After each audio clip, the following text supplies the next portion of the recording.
We know there are many choices in internet radio, and the staff and host of LA Talk Live would like to thank you for choosing the internet's hottest destination for the most eclectic sound and invigorating talk. This is LA Talk Live. We are more than just talk. Joshua Lane, member of the board of directors of Dr. Ann Wigmore's Hippocrates Health Institute, Josh Lane was part of the Dr. Ann Wigmore team that brought wheatgrass, sprouts, and raw foods to a worldwide audience. And now the host of Here's to Your Health on LA Talk Live, Joshua Lane. Thank you for tuning in to this edition of Here's to Your Health. I'm your host, Joshua Lane, and you're listening to us today on the LA Talk Live radio network. My guest is Ann Andrews, calling in today from Australia.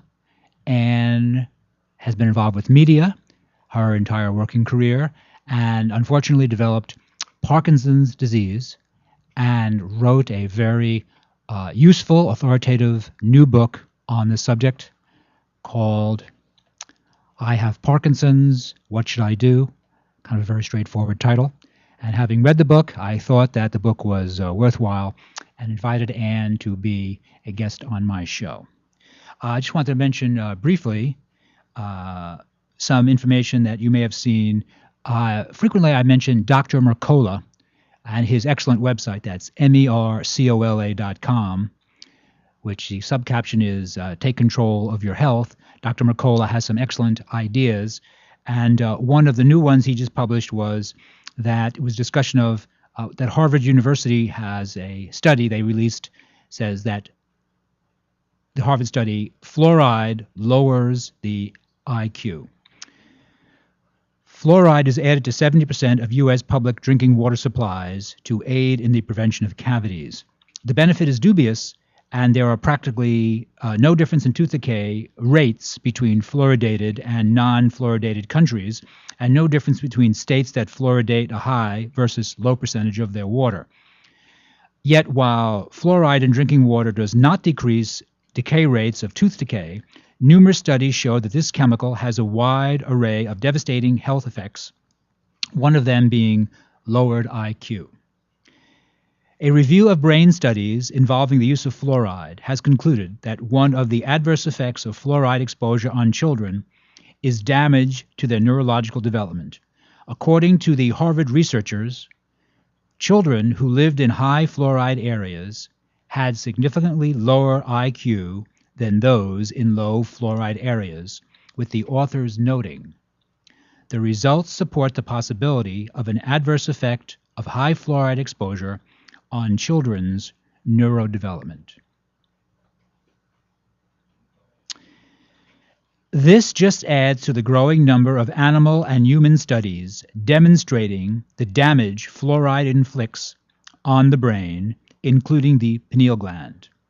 The results of one study looking at children's intelligence in two towns, one with fluoridated water and one without, was particularly revealing, with about 28% of the children in the low fluoride area scoring as bright, normal, or higher intelligence, compared to only 8% in the high fluoride area. Further, 15% of children in the high fluoride city had signs of mental retardation, compared with only 6% in the low fluoride city.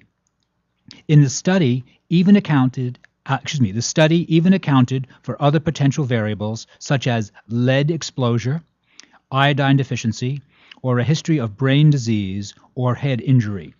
There have been over 23 human studies and 100 animal studies linking fluoride to brain damage. This includes such effects as reduction in lipid content, damage to hippocampus, and formation of beta amyloid plaque, the classic brain abnormality in Alzheimer's disease. Also, an increased uptake of aluminum, an impaired antioxidant defense system, and accumulation of fluoride in the pineal gland. Some of these effects have been observed even at low levels of exposure, such as 1 part per million of fluoride in water. This is below the U.S. Environmental Protection Agency's EPA safe drinking water level for fluoride, which is 4 parts per million, and right around the levels used in fluoride in water fluoridation programs, which may range from 0.7 to 1.2 parts per million. Did you know that the United States is only one of 8 countries in the entire developed world that fluoridates more than 50% of its water supply? Even China does not allow water fluoridation because it's too toxic and causes damage, according to their studies. Instead, the waste product from their phosphate fertilizer industry is shipped to the United States, where we add it to our water supply. This is a very important point. The fluoride added to our water is not even pharmaceutical grade. It's a toxic industrial waste product, which is also contaminated with lead, arsenic, aluminum, and other industrial contaminants.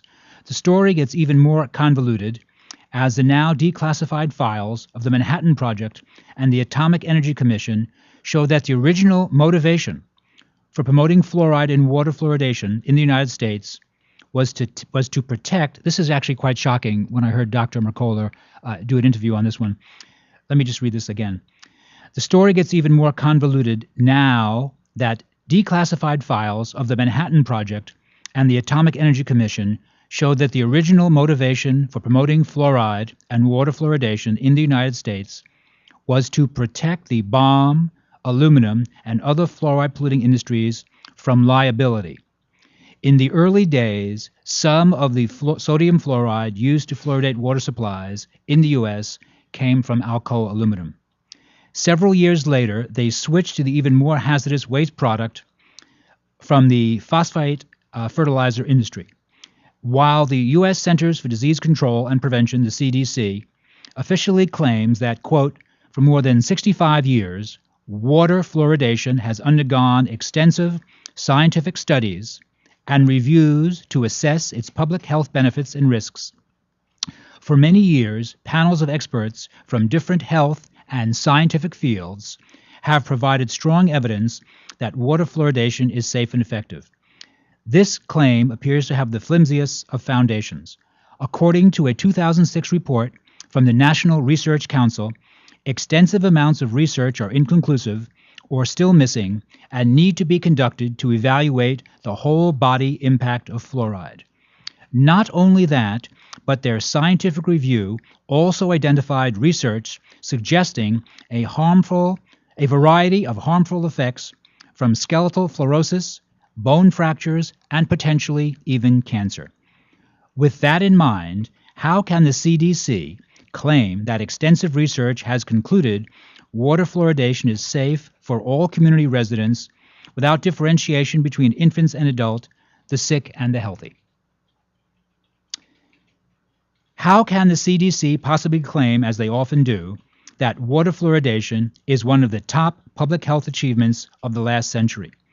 Fluoride is a toxic agent that is biologically active in the human body, where it accumulates in sensitive tissues over time, wreaks havoc with enzymes, and produces a number of serious adverse health effects, including neurological and endocrine dysfunctions.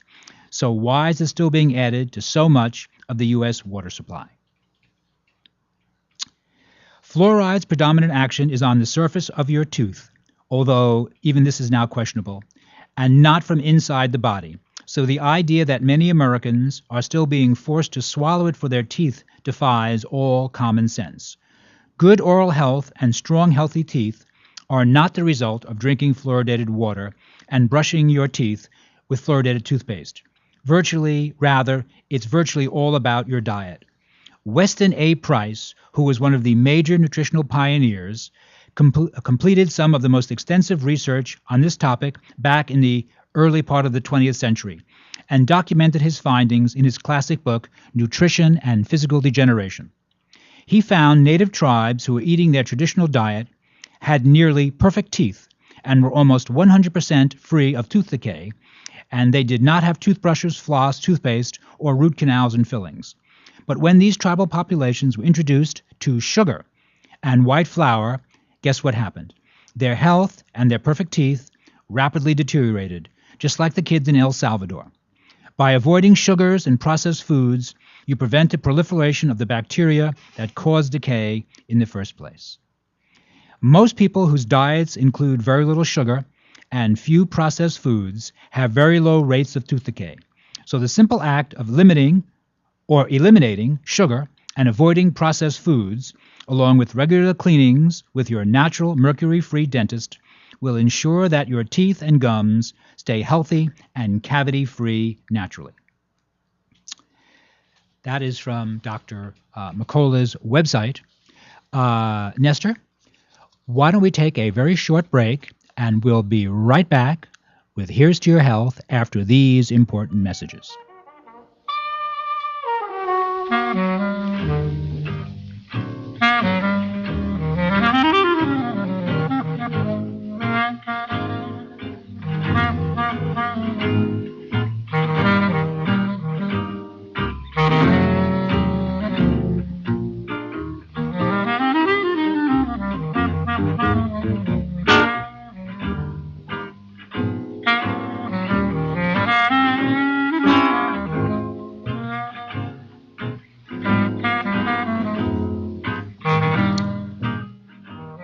Good afternoon. This is Here's to Your Health on LA Talk Live. Is this Ann Andrews?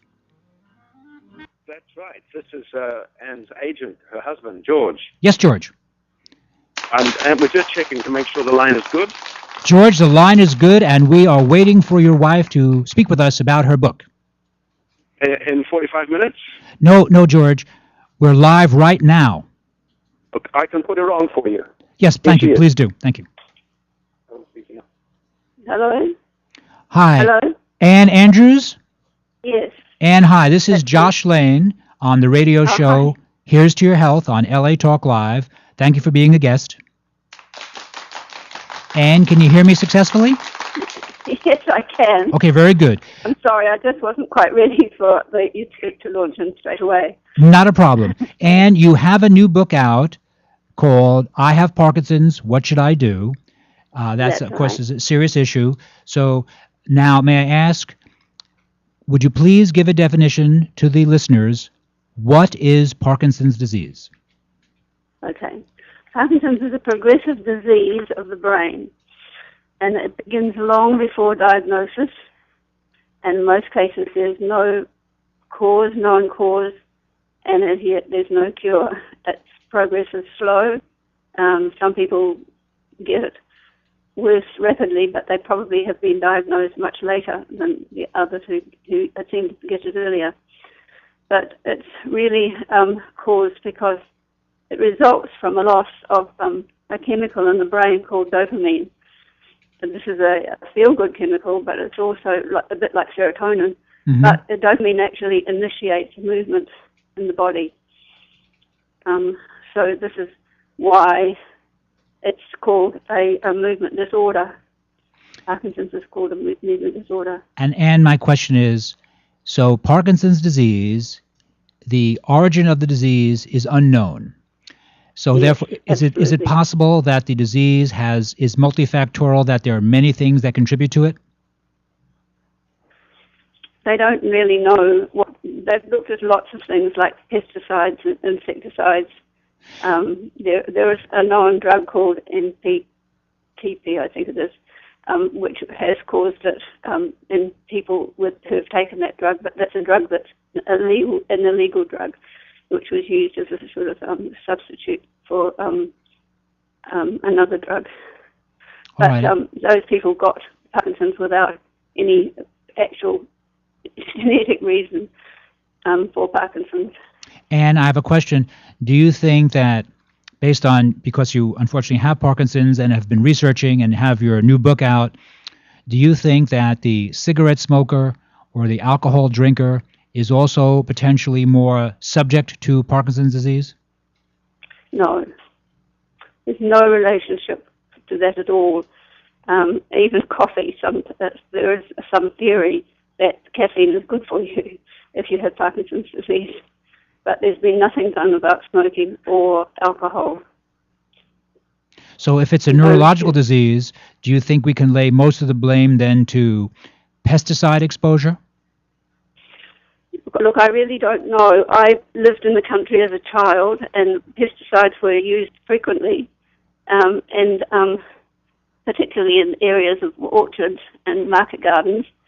But it could be anything, because people in the city have got it. Michael J. Fox, I think he lived in the city, and quite a few people that I know, their lives have been completely in city life.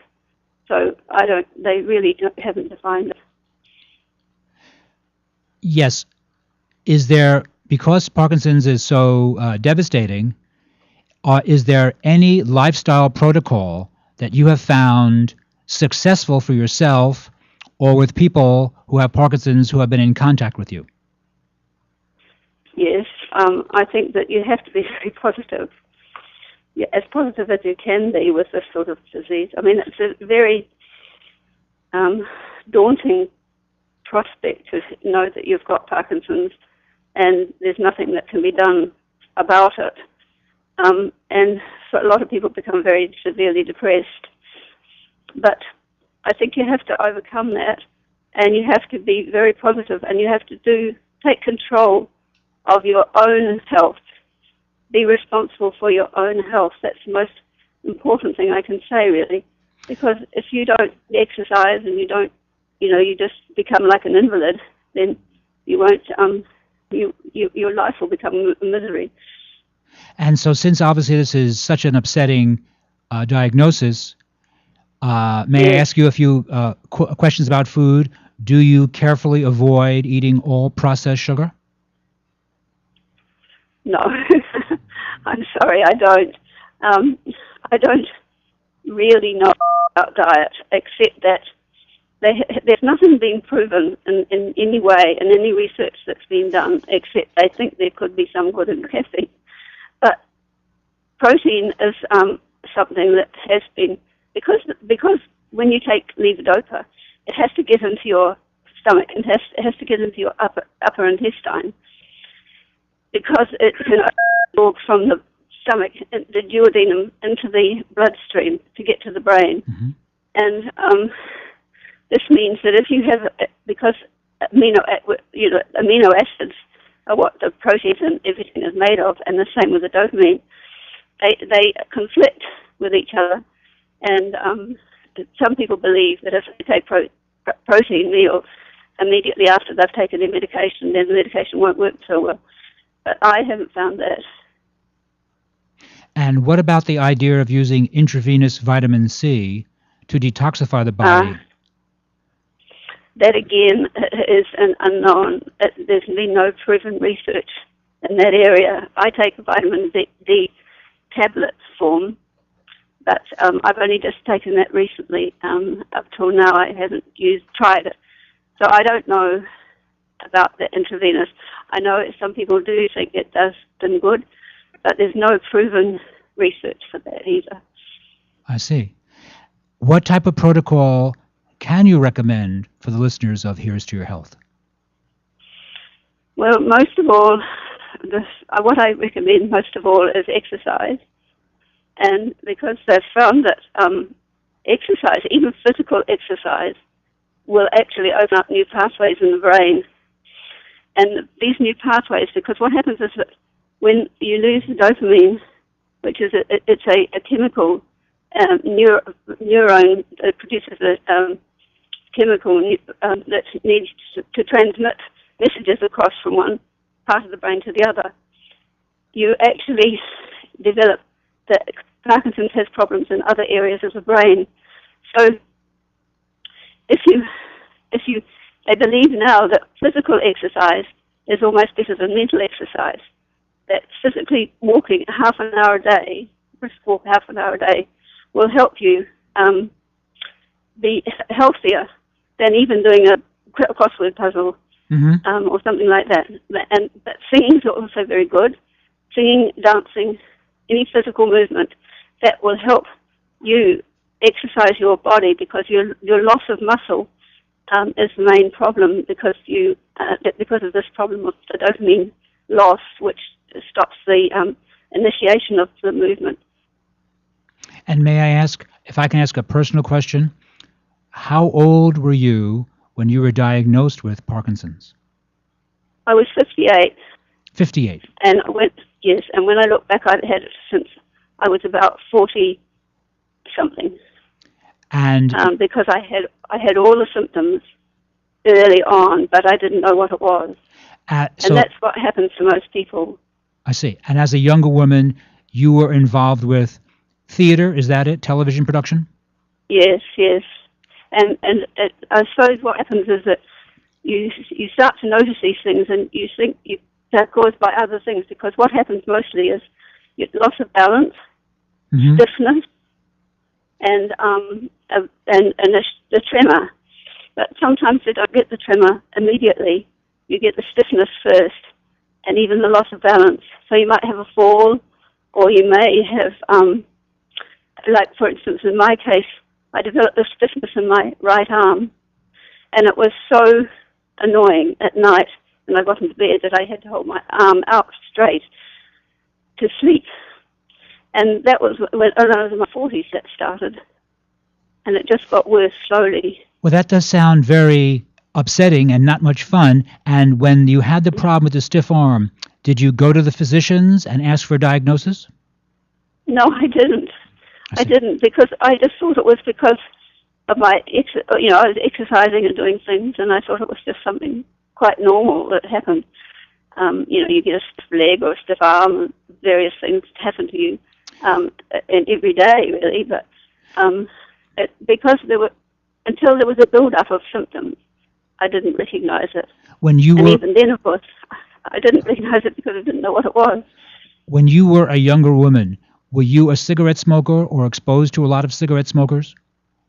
No, but I was exposed to cigarette. My father was a very big smoker.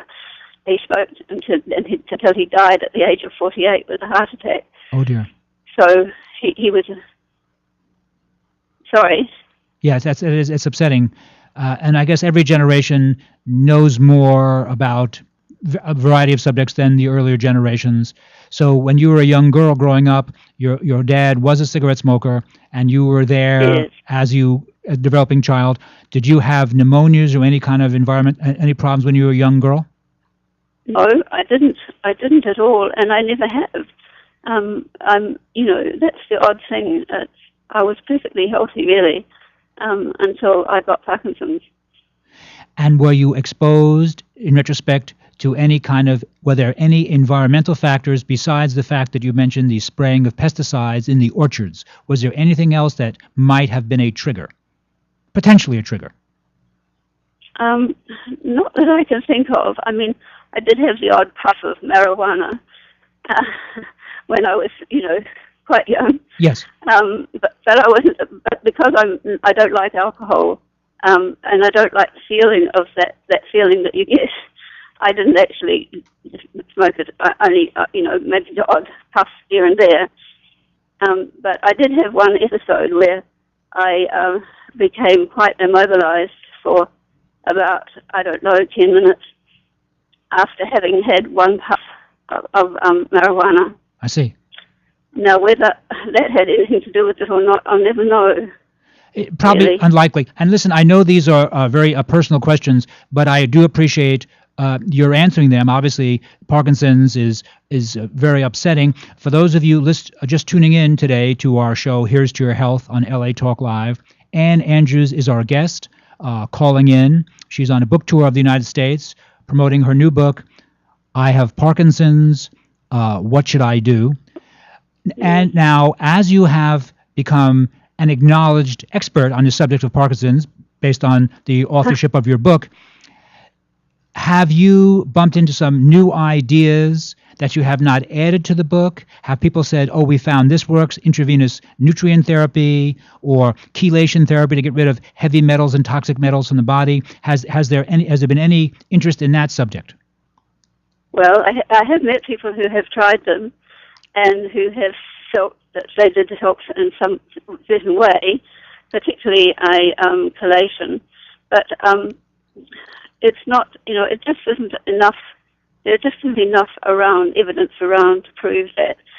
There is a very exciting research being done at the moment with pig cells.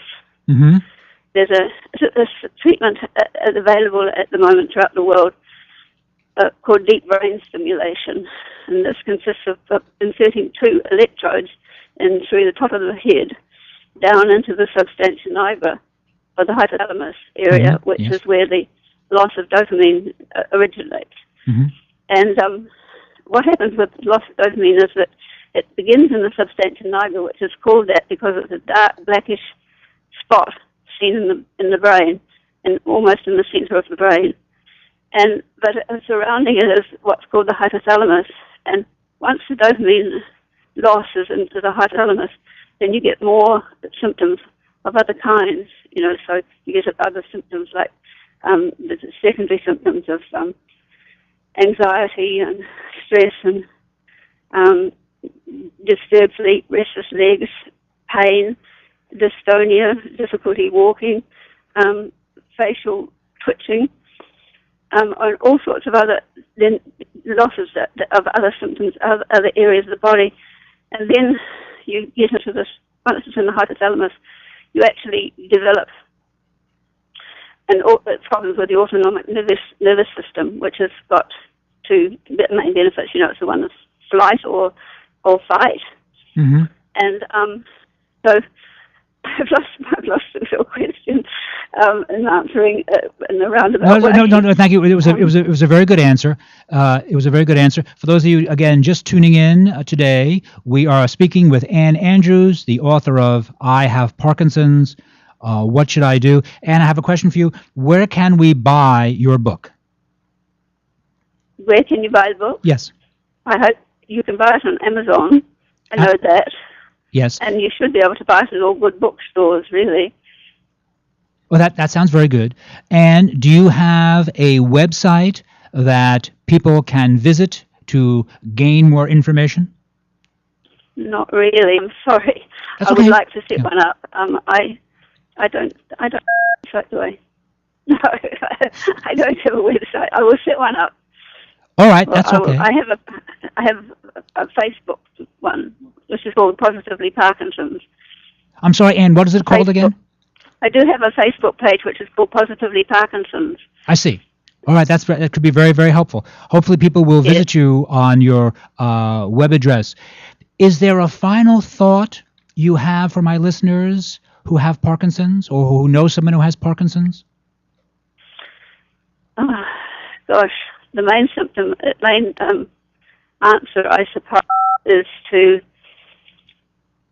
be responsible. Take control for yourself, of yourself. Don't depend on other people or doctors. Take control of yourself and work hard to actually maintain yourself.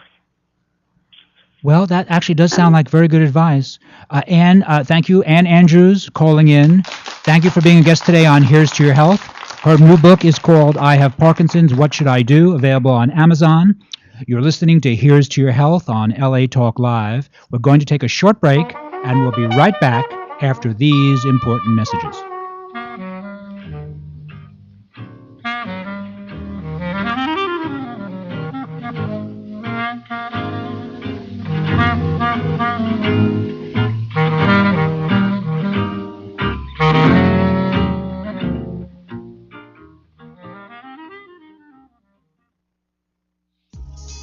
Walk, run, climb, play.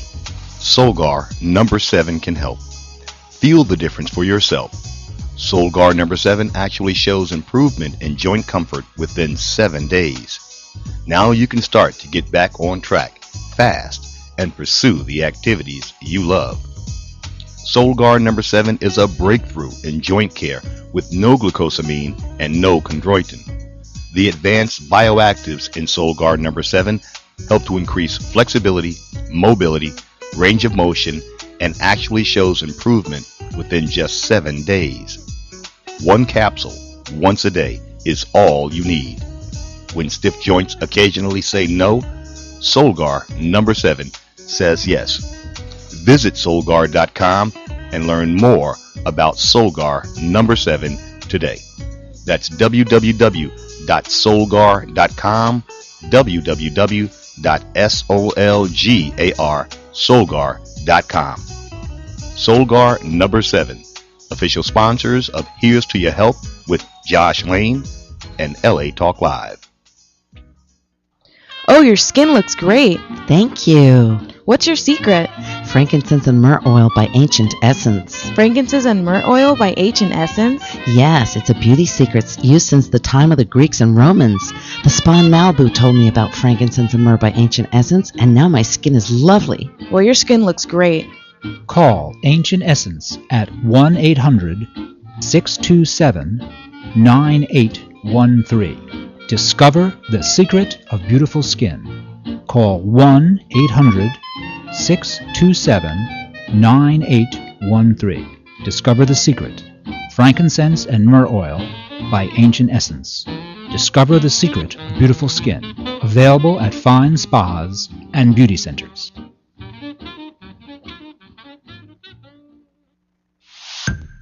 Hey ladies, don't you dread the holiday shopping season?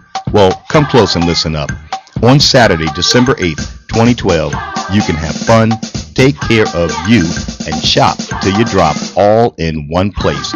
Get yourself a nice massage, have yourself some coffee or tea, buy gifts, purses, shoes, all without kids, husbands, or boyfriends all up in your way. It's the 2012 Beauty, Wellness, Fashion, and Pampering Day just for you in beautiful downtown LA at the LA Theater Center at 514 South Spring Street. It all takes place Saturday, December 8th, 2012 from 11 a.m. to 5 p.m. Hey, get your tickets before December 1st and you will have a chance to win great holiday gifts.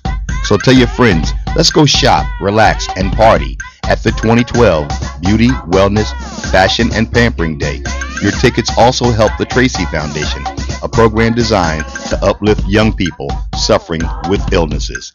If you can't join us, please donate what you can at the Tracy Foundation page at funwomeninla.com. That's funwomeninla.com.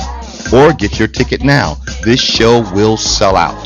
That's the 2012 Beauty, Wellness, Fashion, and Pampering Day, Saturday, December 8th, 2012, from 11 a.m. to 5 p.m. For tickets or more information, visit www.funwomeninla.com.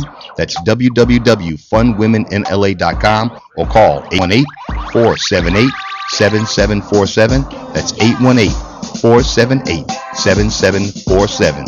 The 2012 Beauty, Wellness, Fashion, and Pampering Day. Official sponsors of LA Talk Live.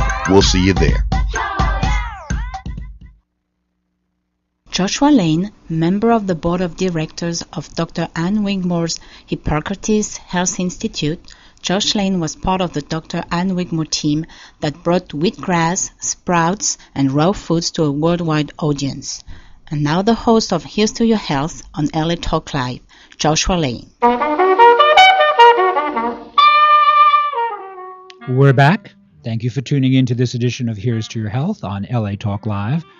I'm your host, Joshua Lane. Our next guest, Sandra, is a educator for E3 Live, which I think can best be described as is it a chlorophyll-rich beverage, Sandra? Is that it? It's an aquatic plant that grows only in one place in the world, in southern Oregon. So it is the algae, a microalgae that comes from Klamath Lake. I see. So the E3 Live it's an algae-rich product. Yes. And what is the benefit for us? Everything. I mean, this is an amazing, amazing food. It is, to me, a gift and a grace, and I use that word carefully. Yes.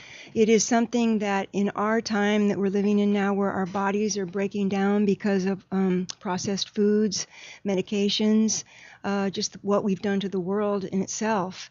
We ingest foods that aren't healthy for us. We're malnourished, we're overweight, we're facing diabetes, heart disease, many things, cancers. This amazing food is really, I am finding the answer for all of these. And what is the food value to the E3 Live? And again, E3 Live means it's an algae-rich product. Is that it? Yes, okay. It's wild harvested. And algae is what exactly? It is, well, it comes from an age-old volcanic mountain in Klamath Lake, and all of the sedimentation... Here in the United States? Yes, in Klamath Lake, Oregon. And all of the sedimentation fell to the lake floor. And you might think that it rains in Oregon, but it does not. In this place, it's particularly sunny. So you have this amazing food that is